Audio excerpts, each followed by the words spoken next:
we sing a new song. Yeah, yeah, yeah. We sing a new song. May the Lord bless you and keep you, cause his face to shine upon you, gracious Got some grapes. and give you. We sing a new song. We sing. Ephraim, I asked you not to touch it. Right? That's the only rule we've got right now.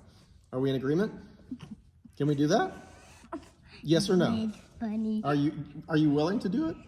Or What? I guess we'll just see. I'm just asking you to not touch the camera. Can we make that agreement? Okay. Okay, so you're not ready to make that agreement yet, is that correct? No, that means yes. Oh, that means yes. Okay. Yeah, see, sometimes you have to help me out, yeah. We sing new songs. We sing new songs. We sing a new song every day. I raised 3 kids, or I was part of a raising of 3 kids. You're 5, right? Yeah. Yeah, 5 years old.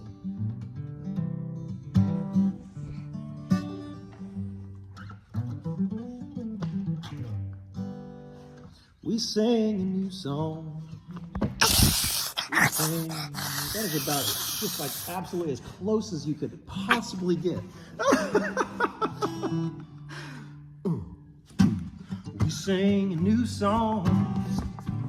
We sing new song.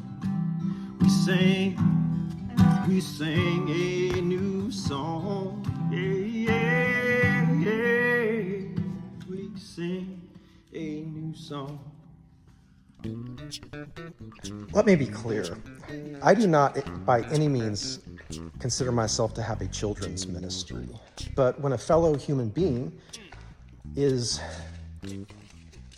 well, when to work with another fellow human being, it means that I must establish some kind of groundwork or some kind of boundary, then those skills can be really helpful, because otherwise, if we move forward without boundaries, it seems to me, my experience is that I end up compromised and the relationship ends up compromised. So I did play my part in the raising of 3 children, and oftentimes my efforts, I will just go ahead and admit right out front, I mean, were certainly laughable, and I will be interested to see, the stories that my children have to tell about me.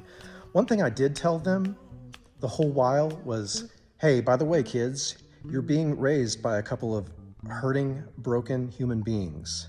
And my parents did the best they could to take the step that they took.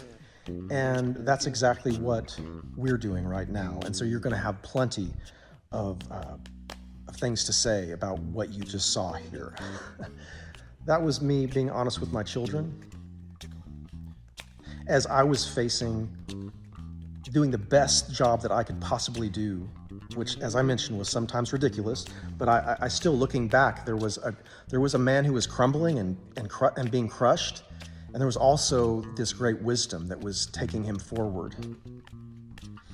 And when my efforts to not injure others ended in my own compromised self-integrity, then I knew I had gone to my death.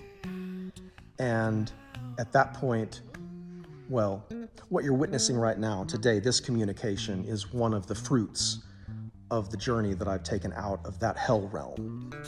And all of my work is in support of this idea that we honor our ancestors by freeing ourselves, or by allowing ourselves to be freed. I mean, it does seem to be an active process. I don't know what yours is like. I am seeing progress along these lines of self-liberation. Yes, we honor our ancestors by becoming free from that sin into which we were born, the compromised nature of our culture at this time. Everyone's born into this sin.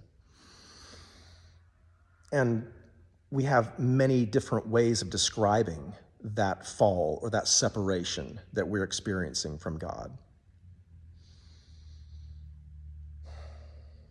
So, no, I do not have a children's ministry, but I do have a ministry to my fellow human being, and to share as gently and graciously and also as deeply rootedly as I possibly can the wisdom that I have uncovered as I played out my own cautionary tales, the tales that I tell of my own self-compromise now, in the tradition partially of St. Augustine and his confessions, right? There is this Christian tradition of confession and truth-telling. And I only share my stories, hopefully, in as far as they can be used as an instructional tool. But I do believe it's just I'm not saying everybody should behave like this and everyone should do this. It just happens to be part of my gifting. And if you're acknowledging that gifting right now, then we may have common work together. And I think that's kind of where I'm discovering my safe place with people now is, hey, are we working in the same field? Are we laboring in the same field? I'm up to the Father's business. That's how I like to say it, because it makes sense to me, and it's of my faith tradition. My faith tradition that at its deepest level of Christ-centeredness holds all. That's the language that I use to describe the one, the absolute, that true nature of being that is at the center of our consciousness. May the Lord bless you and keep you, cause his face to shine upon you, be gracious to you, and give you peace. May the Lord bless you and keep you, cause his face to shine upon you, be gracious to you, and give you peace.